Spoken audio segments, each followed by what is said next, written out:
What's up, design family, and welcome back to another episode of Fittdesign TV. So glad to have you back on the channel. On today's episode, we'll be looking at the concepts of upcycling and recycling. These are two terms that are often used interchangeably.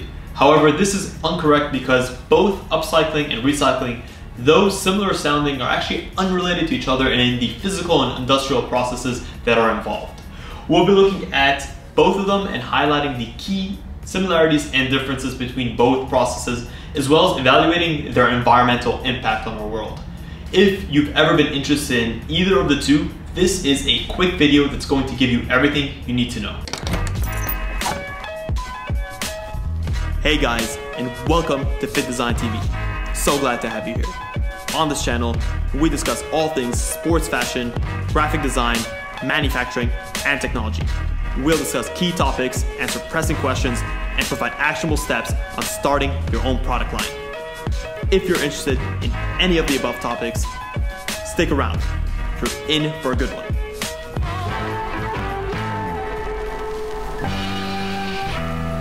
So, in order to start off, we'll look at a term that everyone is probably familiar with, and that's recycling or recycled materials. When it comes to recycling, it's important to understand that recycling is an industrial process whereby objects are taken from waste and are turned into new materials used to make the same objects. For example, when we take metal from aluminum cans that we discard and we turn that into new metal that we use to make other aluminum cans.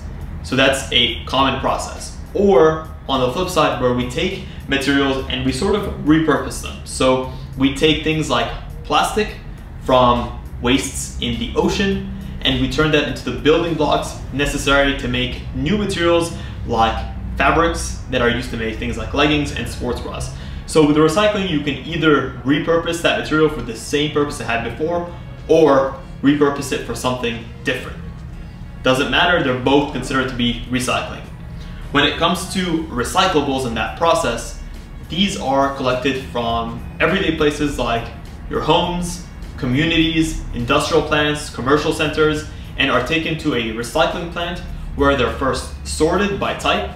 You have your metals, aluminum, your glass, your plastics, and your papers. These are all sorted accordingly, and sometimes you're able to take these raw materials and recycle 100% of them. In the case of glass and metal, you're able to take these recyclables and to repurpose 100% of them for other use.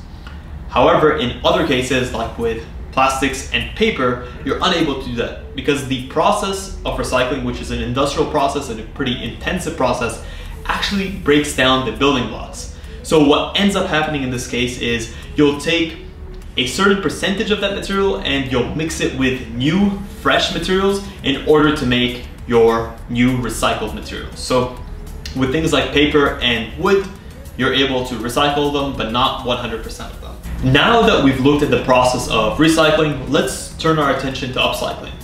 This may or may not be a term that you've heard before, and honestly, it's only become popularized in recent times. Upcycling is sometimes referred to as creative recycling. However, that's not the right term to use for it because upcycling isn't actually related to recycling at all. Where recycling involves industrial processes to take materials and to repurpose them, with upcycling it's more of a physical process. In short, upcycling is the activity of making new products out of old or waste material. A commonly upcycled product is something like furniture, where we can take a piece of furniture that is outdated, unfashionable, or unusable, which would be considered waste or not usable at all, and by a process of sanding, painting, and maybe adding new handles, you can have an entirely fresh and modern piece of furniture to reuse. So this is a prime example of upcycling and reusing for the same purpose. However, upcycling doesn't only involve itself into taking items and to repurposing them for the same thing. You can actually take items and repurpose them for other things.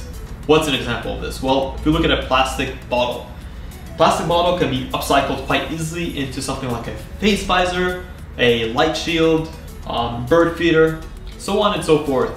Really, when it comes to upcycling, The only limitation is your creativity and the physical ability to execute. Aside from the obvious fundamental differences between recycling and upcycling, really what makes the two so different?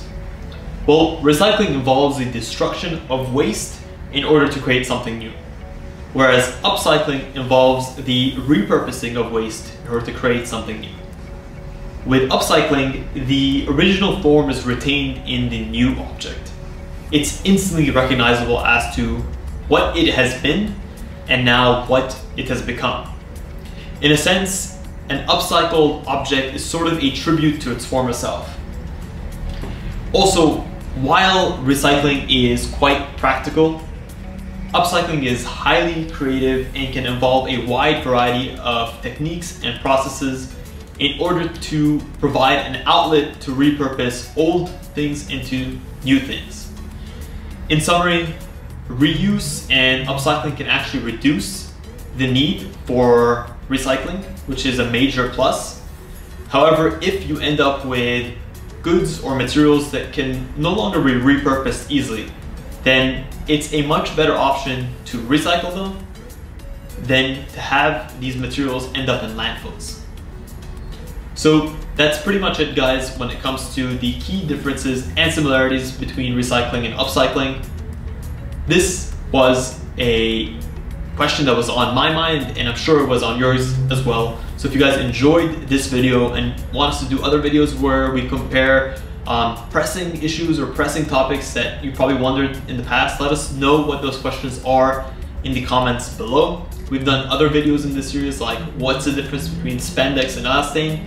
Simple things that you might have taken for granted, but there's a little bit more to it than meets the eye.